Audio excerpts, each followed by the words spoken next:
Hi, Anime Scar here. I brought you the best anime of summer 2024. This story starts off with this kid getting his ass whooped by his stepdad because he was taking too damn long to eat and looking like a little punk. The poor kid keeps apologizing, but his pops just keep swinging, and his mom's sitting there not giving a damn. It's some messed up dream from back in the day of our main character, Memori, and he wakes up to find the class president getting straight up roasted. This bully dude named Sagu is the culprit, and he's holding Ayaka's book hostage. Sagu takes it to the next level by reading some cheesy romance novel out loud to the whole class, and everyone else is just ignoring the whole thing. They're all on a field trip, and Memori can't help but notice how all his classmates are keeping their heads down, acting like they can't see the bullying, while the popular kids are cracking up. And the teacher, that dude couldn't care less and just sleeps through the whole damn ordeal. Memori thinks maybe he'd look pretty badass if he stepped in, but then he remembers he's just a nobody and ain't gonna change a damn thing. Ayaka's had enough and gets all frustrated, so Memori surprises everyone by standing up to Sagu and telling him to give Ayaka her damn book. Sagu's actually kind of impressed that Memori's finally growing a pair, but he still refuses to give the book back and starts messing with Memori instead. Out of nowhere, one of the popular kids named Kirihara tells Sagu to cut the crap because he's sick of all the drama. Everyone thinks Kirihara's a badass for taking charge, and Sagu apologizes to Ayaka. But Sagu's still pissed at Memori for standing up to him, so he starts picking on the quiet kid in class. Finally, the teacher wakes his lazy ass up and tells Sagu to knock it off, saying that Sagu can't go bullying people when he's not in charge. Funny thing is, Memori actually agrees with Sagu because standing up like that ain't his style at all. He figures he only did it because of that messed up dream he had. And just when things couldn't get any weirder, all the students freak the hell out because they get teleported to some freaky place. Some lady pops up and calls herself Vicious, a goddess from another world. She says they're heroes summoned to her world because some evil demon empire is making a comeback. The heroes from 200 years ago beat them once, but now the evil's back, and these students are the new heroes. She asks them to lend her their power. The students ain't buying this whole different world crap and think it's all some messed up dream, or maybe they all died in a damn car crash. Everyone's freaking out, but the teacher's trying to play it cool by saying he's there. But let's be real, dude's useless and just tells them to listen to the goddess. Memori takes a look around and sees all this ancient stuff, plus the goddess with her golden eyes, and he starts thinking they're in some other damn world. Kirihara wonders what'll happen if they don't agree to fight the demon empire, and then the goddess drops the bomb that they won't be able to go back home. The only way to do this reverse summoning thing is by using this special element called the Demon King's essence, and there are only two ways to get it. One is by snatching the Demon King's heart, and the other is by collecting the Demon King's essence that gets released when they beat the Demon King and putting it in a crystal necklace. Sagu's getting pissed about being forced to fight, but the goddess is begging for their help because apparently they're the heroes of salvation. Ayaka points out that they're just regular-ass humans and far from being heroes, but the goddess insists they got powers no one else has. Memori's getting a weird vibe, though, and he can't help but feel something's off. Sagu's done with this prank shit already, and Memori realizes the goddess is the one pissing him off. All of a sudden, the students are straight up horrified when they bring out a prisoner to be chowed down by a monster. The goddess straight up obliterates the monster with some fire spell, but the students are still in denial, thinking it's all some CGI trick. The goddess changes the subject and announces it's time to reveal everyone's hidden skills. They all take turns touching this crystal ball, and when it lights up, it means they got some special ability. The summoners lose their shit when Sagu's light shines bright, meaning he's got some insane power. Sagu's doing a 180 on the whole situation and thinks being the hero sounds dope now. Next up is Kirihara, and the sorcerers can't believe their eyes when his power straight up shatters the crystal ball. That means he's S-class, the top rank in the game. Sagu is a class below, so he points out how Kirihara is better than everyone, no matter which world they're in. Ayaka is also an S-class hero, and the goddess is shocked when they find out there's a third S-rank hero among them. Normally, they are lucky to just get one, so she declares that this is the best summoning ever. Finally, it's Memori's turn, and he's clueless when his crystal glows purple. He also notices his glow is the weakest of them all. Memori's curious what class he is, but the goddess straight up ignores him, leaving him hanging. Memori realizes that he's a no one again, feeling like a nobody, just like back in my old world, but he's cool with it, embracing his no one status. And then out of nowhere, the quiet kid in class makes the crystal glow all black. The goddess explains that it only happened once before when the dark hero touched the crystal. And that dude ended up being one of the strongest rank heroes ever. The quiet kid starts laughing like a maniac and declares he always knew his time would come. Shortly after, the goddess shows everyone how to check their stats. Memori notices his stats seem pretty low, and he's got this unique skill called status ailments. Those unique skills are exclusive to the person who's got them, and the heroes can unlock more later on. Sagu's getting bored of all the explanations and just wants to get into hero mode. The teacher tells him to show some respect to the goddess, but Sagu shuts him down, saying the teacher's just a D-class hero. Then the goddess calls out Memori, shocking everyone. Memori's clueless as to why, so the goddess explains that he's the lowest rank among all the summoned heroes, an E-class. Apparently history's shown that the weakest hero always holds the others back. So they started getting rid of the weakest one in every summoning. It scared the shit out of the other heroes.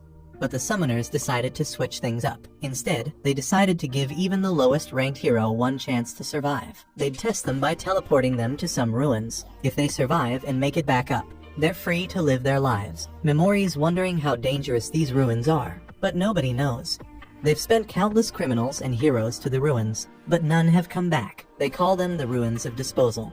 Memori tries to get out of it by mentioning his unique skill, but the goddess tells him that status ailment skills like his ain't worth much. They got a low success rate, and even when they work, they ain't that effective and don't last long.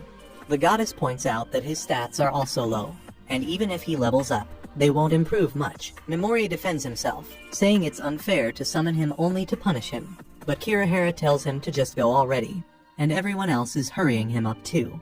But Memori feels a little better when this kid named Yasu asks if he's okay. Yasu's the quiet dude in class, and he's always been nice to Memori. Things have changed now, though, and Yasu reminds Memori that he's the lowest rank. Yasu ain't even trying to talk to a low rank like Memori. He straight up calls him Mr. Trash Hero. And damn, Memori can't feel any worse. Then the goddess kicks off the ritual. When heroes get summoned, they usually get some dope unique item. But all Memori gets is a sorry-ass leather bag. The gem on the bag only glows when you pour magic in it. That's it. Out of nowhere, Ayaka steps up for Memori, which is hella surprising. But the goddess shuts her down and knocks her out. She tells everyone to forget about Memori because he's a goner. She sees all the other heroes as winners and wants them to witness the tragic fate that's waiting for losers like Memori. But hold up, Memori finally shows some determination. He gets mad as hell and tries to paralyze the goddess with a spell. No dice though. Turns out as a goddess, she's got a constant dispelled barrier that gives her total defense against status ailment spells.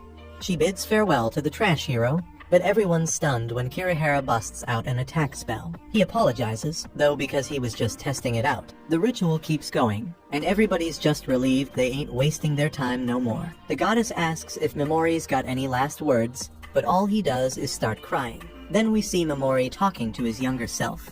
He's sobbing, and his other self tells him that no matter how much he hides it and acts all harmless, he can't keep his true self under wraps forever. He tells himself to show everyone who he really is and stop suppressing his true colors. Finally, Memori reveals his true self when he ditches his weak persona and starts cussing out the goddess. Everybody's shocked, and Memori declares that if he makes it out alive, they better be ready for him. Then he gets teleported to the ruins, and it's pitch black. So he pours magic into the gem and starts exploring. But damn, Memori barely dodges an attack from a monster and hauls ass for his life. Memori's shaking as he runs because he can feel the massive power gap between him and that monster. Fear's taken over, and he tries to hide the glowing gem because he thinks it's attracting the beast. As he keeps running, Memori realizes he ain't scared. No, the feeling inside him is straight up frustration. He ain't got no weapons, all his stats are garbage, and his skills useless. So Memori figures this is where his life comes to an end. But out of nowhere, Memori finds some determination. He declares that he wants power and uses his paralyzation skill to freeze the terrifying monster in its tracks. Memori bolts and thinks about how the goddess said status ailment skills hardly ever work. He wonders if it was a miracle. But then he spots another monster in front of him. Memori can feel the hostility radiating from it, and it's overpowering.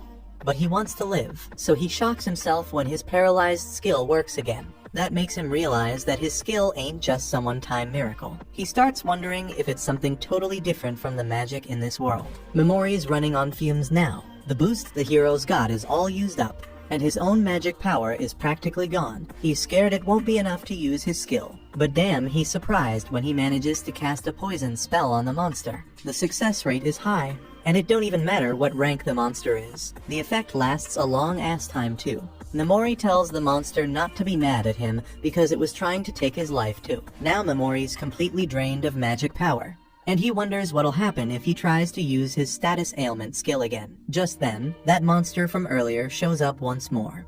Memori wonders if someone's gonna swoop in and save him like in the movies. But then he remembers how everyone treated him like shit before and how he got beat as a kid. All that pent-up frustration reaches its peak, and Memori realizes he's just a background character. Nobody's coming to rescue him. Memori knows he can't rely on others. His only option is to fight for his survival. His inner self craves conquest, so he declares that the fight for his life starts right now. He tries to paralyze the freaking Minotaur again, but this time the damn skill doesn't work. So Memori has to freaking jump out of the way. The system tells him he can't cast the same effect multiple times on one target. So he comes up with a new plan and puts the Minotaur to sleep, making it fall flat on its face, out cold. Once the monster is knocked out, Memori slaps some poison on it too. Seems like there are no rules against stacking effects, but damn, he's out of mana. If he keeps using his skills, he'll run out of energy too, and he still has a bunch of monsters to deal with. Memori starts spamming paralysis like crazy, and eventually, he manages to stop all the monsters, but it leaves him ready to pass out. But his troubles ain't over yet, because more damn monsters start coming his way, so he's forced to keep using Paralyze until his body can't take it anymore. It doesn't take long before he hits his limit and can't go on. There are still a ton of monsters around, but if he tries to use his skill one more time, he'll be done for. He's got no other options, but luckily, just as he's about to give out completely, the cicatrice he poisoned earlier suddenly kicks the bucket, and because of that, Memori's level shoots up to 258, and his mana and stamina get replenished. Memori doesn't get what the hell happened at first, but then he sees the dead monster and figures he must have gained experience because his poison did the job. And now that he's got his energy back, he can keep fighting as much as he needs to. He keeps spamming paralysis, and his skill levels up, making him think he can upgrade it with repeated use. But he'll worry about that later because right now, he's got to make sure he gets the hell out of this place in one piece. With paralysis now at level 2, Memori notices he can target multiple monsters at once. So he does just that, and the monsters all freeze in their tracks. So far, his status effects have a 100% success rate. So it seems like Vicious is the only person in this world who's immune to his skill. He starts poisoning all the paralyzed monsters, and his poison skill levels up too. But there are still a ton of monsters around, which means more chances to level up. Memori checks his status window, and since he leveled up, his stats are way better than when he first got here, especially his mana, which is now over 8,000. And mana is the only thing keeping him alive in this godforsaken place. Memori takes a breather and sits his ass down while he waits for the poison to do its thing. And before long, the monsters start dropping like flies, boosting Memori's level even higher. By the time he reaches level 500, Memori's pretty damn confident he can make it out of the ruins. So he gets ready to kick some more monster ass. But after seeing Memori effortlessly kill dozens of them, the monsters ain't stupid. They know better than to mess with him, so they all run the hell away. Now that the area's safe, Memori scours through piles of decaying bones, hoping to find some useful loot, and after grabbing a cloak and a blade, he sets off to escape ruins. As he searches for the exit, he comes across all sorts of monsters. But he's realized he's got another problem. He's got no food, so he's gonna starve if he doesn't find something to eat soon. He's so desperate. He's even willing to chow down on monster meat. So, after he retraces his steps, he goes back to the monster corpses and reluctantly starts carving into them to munch on whatever he can. But as he tries to chow down on the eyeball, he realizes the monster's got acid in it, so eating it ain't gonna happen. With no food source, Memori thinks he'll freaking starve to death before he can escape this hole. He's got 0 energy left in his body, but then he notices his magic bag changing color, and since it's the only light he's got, he rushes over like crazy to give it more mana. Something freaking appears inside the bag, to his freaking delight. He finds a bag of beef and a bottle of juice. He starts eating like mad. This means his hunger problem's solved for now. But he ain't sure if the bag will produce food again as time goes on in this damn ruins. Memori's gotten used to massacring monsters with his skills, but he's worried he might be losing his humanity because of it. Back on Earth, after suffering abuse from his stepfather, Memori was on the brink of becoming a freaking villain right there and then. But before he lost his sense of humanity, his aunt and uncle saved his sorry ass, took him in, and showed him what normal life was like. They taught him empathy, and he thought he became a normal person like them. But now, as he stares at the freaking pile of corpses beneath him, he feels jack shit. There's no going back to who he was before. So Memori just accepts he's a freaking psychopath now and moves on. As he goes, he comes across another part of the ruins with a floating eyeball monster. But Memori just takes it out with his poison. As he moves forward, he finds a door with a magic lock. When he opens it, he sees a small room with 2 freaking skeletons. He figures they were probably people Vicious tossed away, but they didn't make it out alive. Memori searches through their stuff and finds a bag full of gems. So, while he feels a bit guilty about robbing the dead, the gems could be valuable, and he could use them once he gets the hell out of here. So, he no longer feels guilty about it. He checks out the other nearby rooms too, and eventually, he comes across one that takes a shitload of mana to open. But once he finally unlocks it, he finds a skeleton sitting there with a note next to it. The note says the skeleton used to be a dude named Anglin, the Great Sage, and he was the former hero of darkness, the same one Vicious mentioned as the strongest of them all. According to Anglin's note, Vicious sent him here against his will after she didn't need him as a hero anymore, and even though he was strong enough to make it this far, he couldn't escape. So, he left a message to help the next person who could make it here. Vicious may have called the Demon Lord evil, but in Memori's eyes, she's just as freaking bad. Although he can't say he's much better because his only goal is to get revenge on her, even if it means destroying the world. As he loots Anglin's corpse, he finds a book of forbidden arts, packed with info on medicine recipes and magic tool instructions that could come in handy later. So, he decides to keep it. He also finds a scroll of forbidden magic, but he can't understand what the hell it says. But if a great sage like Anglin went through all the trouble to keep it hidden with him until his last moments, it must be freaking powerful. And maybe, just maybe, it's strong enough for Memori to eventually defeat the goddess if he can ever figure it out. Memori's about to bounce, but before he dips, he jacks Anglin's dope cloak because it's way cooler than his old raggedy one. He takes another look at Anglin's book and sees a bloody warning that says, "Watch out for the Soul Eater." That shit's got him thinking if this Soul Eater is the one who offed Anglin. Memori keeps moving through the ruins, thinking this door ahead might lead him out of this hellhole. But if it's the final door, that means the Soul Eater Anglin mentioned could be lurking there too. Memori stays on his guard, checking his stats to make sure he's ready for this shit. He did everything he could to level up before reaching this point, so he's hoping his skills are enough to take it down. Eventually, he stumbles upon a creepy-ass face, and he's pretty sure that's the Soul Eater, so he tries to paralyze right away. But as soon as he steps out of cover, the Soul Eater blasts a laser straight into his hand. This is the first time anything's been able to stop him from using his skills. And Memori's got to kill this thing since he can only escape by using the gem on his forehead to activate his skill. He's got to say it out loud and be close enough.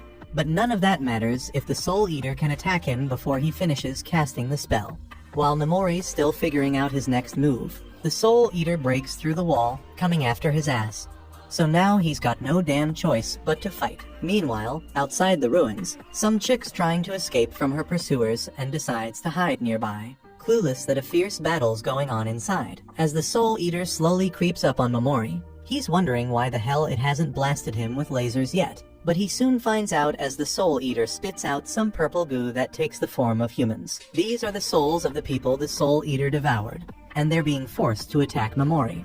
So he's forced to paralyze them. But he can't bring himself to use poison, because even though they're all gross, they're still human. The Soul Eater gets off on watching Memori struggle, because he can't attack the souls for moral reasons. And he can't attack the Soul Eater because it reacts too damn fast. Memori starts breaking down and crying like crazy, because he don't want to hurt nobody, and his constant crying drains his aura. But as the Soul Eater's enjoying Memori's tears, he reveals it was all an act and paralyzes the Soul Eater. He knew he couldn't successfully paralyze the Soul Eater unless he tricked it, so he faked a mental breakdown to throw the Soul Eater off. Now that the Soul Eater's paralyzed, Memori don't give a damn about the souls. If killing the Soul Eater means those soul puppets got to die, so be it. He's gonna poison him anyway. The Soul Eater struggles to move out of frustration, which lets Memori know that his paralysis can mess up powerful monsters and do extra damage. It's a cool discovery and all, but he ain't trying to waste any more time here.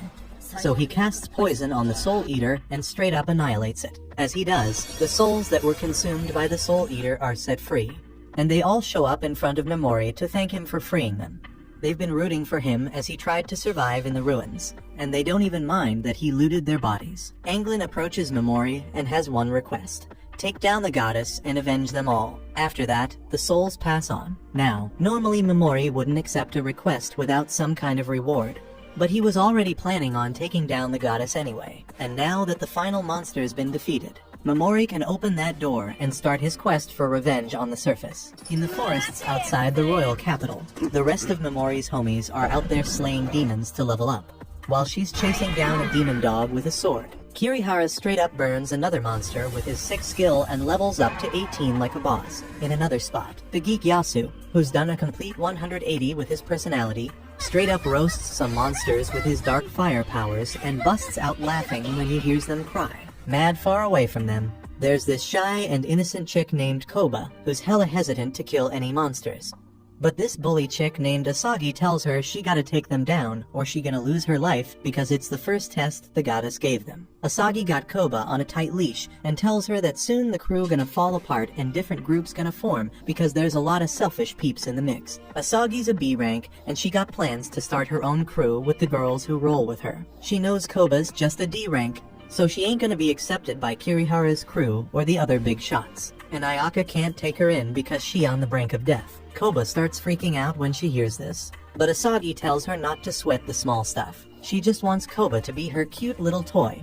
And to prove her loyalty, Asagi got her girls in the crew to trap a monster for her to finish off easy. Asagi tells Koba she got to kill the monster and pass the test from Vicious, or else she gonna be dumped like Memori. Koba don't want to kill that monster, but Asagi keeps pushing her, basically making her do it. Eventually, she takes down the monster, but that act of violence straight up wrecks her, and she starts remembering when Memori helped out a hurt stray kitten. She starts crying, thinking she couldn't do shit to help Memori. Meanwhile, Ayaka also comes to her senses, and the pain in her gut reminds her how the goddess knocked her out before sending Memori away. She straight up goes to confront Goddess Vicious, who's putting on some weak-ass act, saying she was hurt too when she sent Memori into danger. But it's their kingdom's policy. She says the ritual of getting rid of the weakest member gonna keep going, and while Ayaka was knocked out, she already sent away all the weaklings who couldn't even kill one demon. Ayaka straight up hates the goddess now and tells her she's doing shit all wrong. Vicious just laughs it off, saying everyone got their own opinions, but she ain't gonna change her ways. Then Ayaka suggests to Vicious that as an S-rank hero, she gonna work her ass off and cover for those who ain't performing well enough. In return, she wants Vicious to stop banishing them. Vicious agrees to the idea and asks Ayaka to shake hands, start fresh, and bury the past. Mad far away from them, in the dark-ass forests near some abandoned ruins, this chick is running from a bunch of nasty bandits chasing her, but she being careless as hell, leaving easy clues for the bandits. Those fools planning to let her run till they corner her and straight up hunt her down. At the same time, Memori just made it out of them ruins. He checking out his stats and seeing his mana over 59,000. But what really catching his interest is the details of his skills right now. He finding out he can use his paralyzed skill on specific body parts, not just the whole body. He can even weaken his poison skill so it ain't lethal. He planning to test that shit out when he runs into some demons. But as he keep walking, he hears squeaking sounds from behind the trees. Turns out a bunch of slimes bullying a smaller slime, and Memori feeling sorry for the little dude. But that little slime got more guts than your average bullied kid and starts fighting back against the bullies. Memori thinking it's the perfect time to test out his new skills. So he paralyzes all them slimes and uses non-lethal poison on the bully slimes. Then he removes the poison and paralysis from the bullies and makes them run off. He turns to the small slime and tells it that it did real good standing up to the bullies. Memori says he gonna release it from the paralyzed state and asks it not to attack him.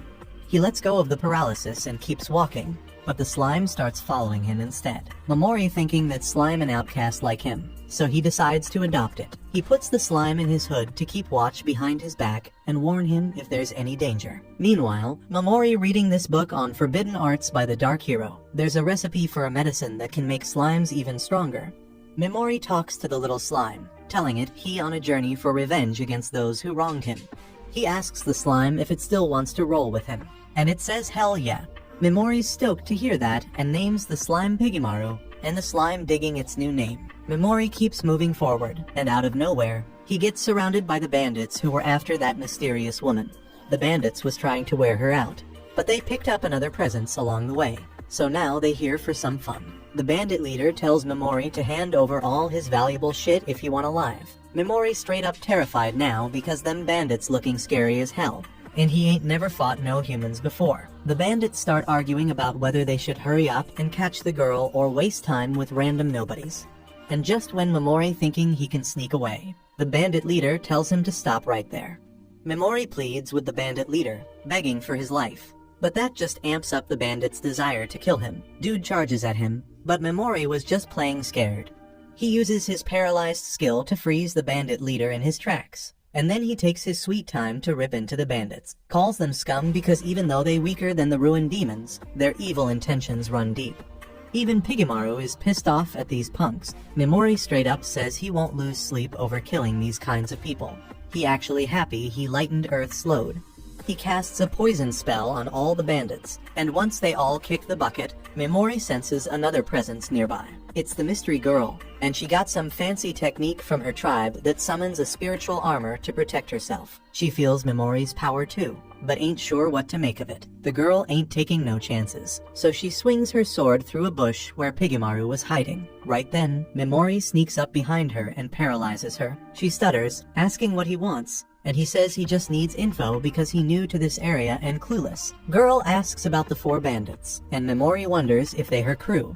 She denies it, and he believes her because she ain't ooze evil like them. He removes the paralysis from her head so she can talk free, and warns her not to pull any funny business or he gonna end her. Memori steps in front of her and straight up says he don't trust no one, especially strangers he meeting for the first time. Before he can start grilling her, she asks what happened to the bandits. Memori tells her he killed them all, and she can't believe it because those thugs supposed to be real tough. She asks if he fought them alone or got help, but he ain't spilling the details. Girl thinks Memori ain't a bad dude, so she decides to trust him, and says she'll answer any questions honestly. Memori starts trusting her a bit more because of her cooperative attitude, but he ain't letting her off the hook just yet. They start chatting, and Memori finds out he ain't in the alien kingdom, but in the Urza Kingdom's forest to the south. He picks up a ton of info and finally asks if she can read the forbidden spell scroll. She tells him it's written in some ancient script that barely anyone can read, but she knows someone who can.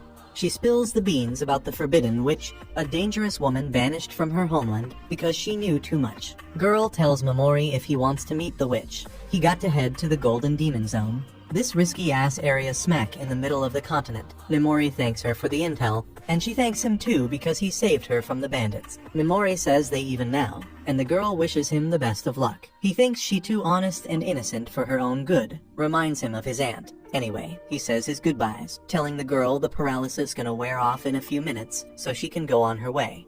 Pigemaru hops behind Memori and chills on his shoulder. They talk about how it's unlikely the girl gonna attack once she free from the paralysis, but Memori still wants his slime buddy watching his back just in case. He ready to help in any way he can. Memori rolls up to town and gets stopped at the gate by a guard handling security. The guard figures Memori must be a traveling mercenary looking to claim the mill's ruins. Memori plays along, saying he's indeed here to conquer the ruins and that he's from a small town, so he doesn't really know much about this place. The guard buys his story and lets him in, since she's been told to let as many mercenaries through as possible. Memori's kind of surprised by how chill the security is, no luggage checks or body searches. But it's working out in his favor since everything's going according to plan. First thing he does is head to an inn to book a room, but the innkeeper is being a total jerk, assuming Memori's just a broke loser. What he doesn't know is that Memori's got a stash of cash from looting the Holy Watchers. So when Memori flashes some money, the innkeeper's attitude flips, and he starts treating him way better. Memori gets his room sorted, and now that his stay is taken care of, he heads out to explore the town. Even though he's an outsider, no one's giving him any grief. He takes a leisurely stroll, checking out various places like item shops and the local adventurers guild. This might come in handy later, but right now, Memori's got an appetite, so he heads to a nearby tavern for some food. The food's not great, but it's decent enough to eat. He thinks the tavern's pretty cool because the people are all happy and drunk, making it easy to eavesdrop on conversations. While he's hanging out, he overhears a group chatting about how the continent is full of insanely strong people. They get into a heated debate about who's the strongest, but they all agree that only one team can claim the title: the Black Dragon Knights, who totally wrecked the kingdom of Mia. Their 5 dragons alone could wipe out any army, and with humanity's strongest and the hero slayer on their team, they'd win any direct fight. After soaking up the gossip, Mimori heads back to his room with some leftover rice for Pigemaru. While Pigemaru is chowing down, Mimori goes over his plans. His top priority now is finding someone who can read the forbidden magic scrolls, and the only person who can do that is the Witch of Tabos. Another thing on Mimori's to-do list is whipping up a monster-strengthening brew to boost Pigemaru's skills. But now that he's thinking about it, the town's nobleman's been rounding up mercenaries to tackle the mill's ruins, and one of the ingredients for the brew is the bones of skeleton soldiers. Lucky for him, those skeletons are chilling in the mill's dungeon, so Mimori plans to hit it up tomorrow. The next day, all the mercenaries gather to hear what Lord Marquis has to say. Marquis spills that a new floor in the ruins has been found and tells everyone to explore it. He dangles a reward of 300 gold pieces for anyone who grabs the Dragon Eye Chalice from the ruins. Plus, he's willing to pay for any other loot they bring back, and they can use any monster parts they find however they want. Mimori's pumped because that means he can snag the skeleton bones he needs. Once the terms are clear, everyone lines up to register. While Mimori's waiting, he notices a guy at the end of the line making a scene. This dude keeps going on about how one girl in line is super pretty, like she could be a princess or something. Maybe even the Princess Knight from the fallen kingdom of Nia, who has a bounty on her head. Turns out, a few years back, this guy asked the princess out, and she shot him down. Since then, he's had her face burned into his memory, and now he's hell-bent on getting revenge. She's gone out of her way to stay covered, so this guy must have some crazy skills to recognize her just from her aura. Anyway, he tries to prove he's right by pulling off her cloak, but he's stunned to see the girl's face isn't Princess Sarah's.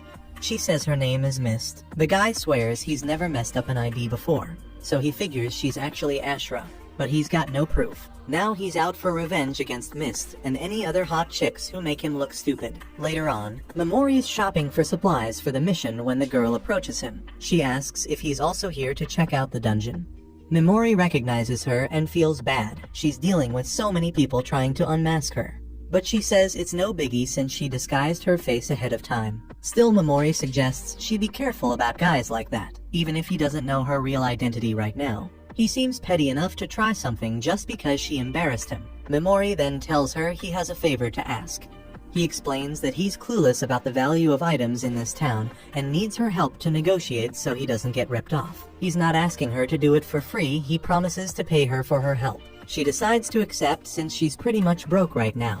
They shake hands, and she introduces herself as Mist, while Mimori goes by the name Hattie. They go shopping together, and with Mist negotiating, she saves Mimori about 3 silver coins on deals. He gives her the 3 silver coins as payment. She's surprised to get this much just for helping him shop, but Mimori thinks it's a fair reward for her help. She accepts the money and is about to leave, but as she walks away, she collapses. Mimori asks if she's okay, and she says she's fine, just really tired from not sleeping well for the past few days. She then leaves, and Mimori decides to head to the ruins to start hunting skeletons. In the ruins, as Mimori is going down the stairs, he hears some mercenaries screaming as they run past him, saying there's a little ox demon down there. Mimori figures it's a mini version of the minotaurs he fought in the ruins of Disposal. The ox demon charges at him, but Mimori quickly paralyzes and poisons it, so it's not much of a threat. He then stabs the demon to test if its skin is as tough as the ones in the abandoned ruins, but this one's easier to stab. A little while later, those mercenaries come back with backup to defeat the ox demon, but they're shocked to find it dead already. Realizing someone killed it quickly, Mimori heads deeper into the ruins. Despite all the monsters around, none of them feel like much of a threat since they're easy to kill. He's not getting much experience from killing them either, so he decides to go deeper into the ruins to find stronger monsters. While walking through the halls, Mimori overhears that loser from earlier talking to a couple of mercenaries. The guy's asking them to go after Mist and make her regret ever being born just because she didn't want to date him and made him look bad. He's ranting about how he wants her to suffer as much as possible before they kill her, so he can see the twisted look of despair on her face first. The mercenaries think it's messed up to go this far just because she ignored him, but money talk wish it walk. So they agree and start talking about how they'll torture her. Mimori hears all this and knows these guys are irredeemable scumbags, so he's not about to let them get away with their plans. He steps out to confront them. As soon as they see him, they threaten to kill Memori, but he just raises his hand and paralyzes them all. Then he poisons them, feeling oddly satisfied to take out some scumbags. After dealing with them, Memori continues exploring the ruins. Before heading to the next level, he decides to take a little break. 3 hours later, Memori wakes up from his nap and thanks Pigamaru for keeping watch. He exits the room to head to the next floor, but runs into a team of mercenaries. They warn him to be careful since there's a lot of weird stuff happening in the ruins. People have been finding a lot of dead monsters with no clear signs of attack. It looks like they just dropped dead. The leader of the Saber Tigers, Lily, values her teammates' lives more than anything. Normally, she'd continue exploring, but she decides to head back to the surface. She even offers to let Memori come with her, but he says he wants to keep exploring. So Lily and her team wish him good luck. Memori knows all the unexplained deaths are because of him, but it works out well since it means fewer mercenaries will show up in the ruins. Memori goes deeper until he arrives at the room with the dragon chalice. There's a giant gargoyle statue right beside it.